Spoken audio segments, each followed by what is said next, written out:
Roy Wood Jr., thank you so much for joining me. I really appreciate this. Where are you quarantined right now? Is this, are you in New York? No, we stayed as long as we could, and then a couple of weeks ago made the drive down south, myself, my girl, our 4-year-old, and drove 16 hours to Alabama. So that's where we are now, good old Birmingham.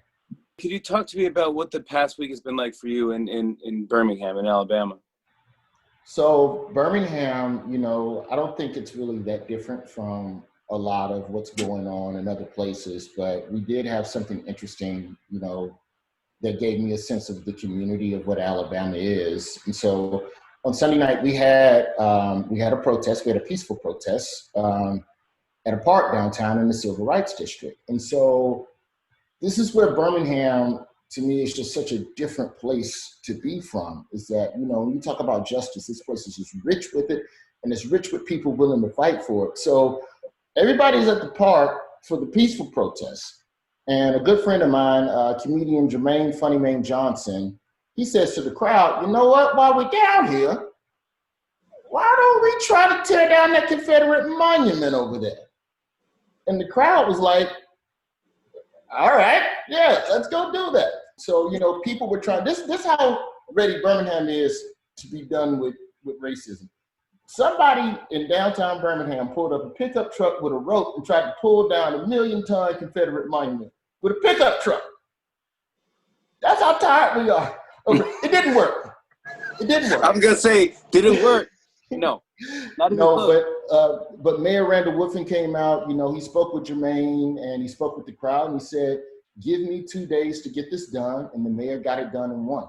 And the Confederate monument is down, and that came as a result of people, coming together. There was a lot of stuff that happened after that in the streets of Birmingham, no different from everywhere else. And a lot of that stuff, all of that stuff happened, without the mayor or, Jermaine Johnson telling people to go do that. Nobody told people to go and do that. People were going to tear up stuff on their own initiative. And that's what happened. But the thing that I want to get to is that the next morning, in that same civil rights district, there's a Black woman optometrist, Dr. Adams. And Dr. Adams, of course, is one of the places they got torn up.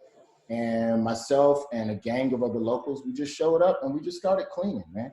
We started cleaning. And during that time, just shoveling glass, the entire city came together. Black, white, young and old. People brought food. People brought music and water. A homeless person came up and donated their time. And wow, be able to see that sense of community here, that was dope, and that's the thing amazing. that I really hope, really hope, doesn't happen is that we don't, lose sight of that. And so to bring that all back together, so then we catch word, this is how together the city of Birmingham is, Jimmy. So we have a peaceful rally for George Floyd. We try to get down the monument. Mayor steps in and says, hey, you know what? Give me a minute. I'll get a crane. Don't tear up your pickup truck. I'll take down the monument. The next day, the city cleans up. Then the state is going to fine the city of Birmingham $25,000 for taking down the monument. A wonderful woman with the church downtown started a GoFundMe. We raised the money to pay the fine, and we're going to give the difference to Black civil rights organizations. That's what the city of Birmingham is. Well done. Oh my goodness. Can you imagine that in 24 hours that all went down, huh? Yeah, I just think that there's just a wonderful show of initiative happening here in the city. And, I've never been more proud to be from Birmingham than in the past 72 hours. That's a beautiful thing. Right now, I think we can both agree that we need leadership in this country.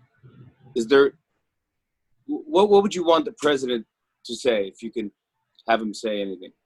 I resign. I think that would be a start, because it's not about saying anything anymore. It's about doing something. And I think that's why I hate the rhetoric that's going around with regards to protesting versus looting. When you shouldn't violent protest. Why is that even a topic of discussion?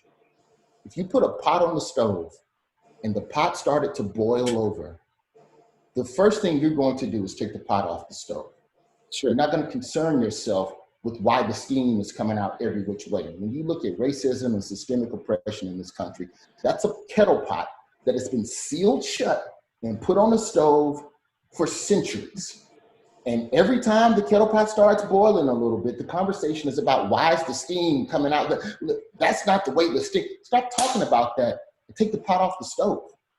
And that's the only conversation that needs to be had. And I think that's the conversation that gets lost in the midst of everything that happens, at night in America.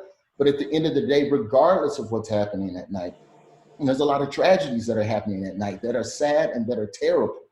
But if you want those things to stop, ultimately, if you want those things to stop, take the pot off the stove. And then you wouldn't even have people outside during the day blocking your freeway, keeping you from going where you want to go. I want to go shop. You think I want to be in a curfew, Jimmy? I went out to the store last night. Walmart closed at 5 o'clock. Do you think I want to live in a world where stores close at 5 o'clock? Do you think I want to be outside shoveling glass in 94-degree humidity? I don't, but I will. Just take the pot off the stove. That's all you got to do. Roy Wood Jr., thank you so much for talking to me, and I hope to see you again in person, my friend. And please Absolutely. Hug your family for me, okay, pal? Thank you very much. Absolutely. Absolutely. Bye, bud. On and on and on. I said, and it's on and on and on.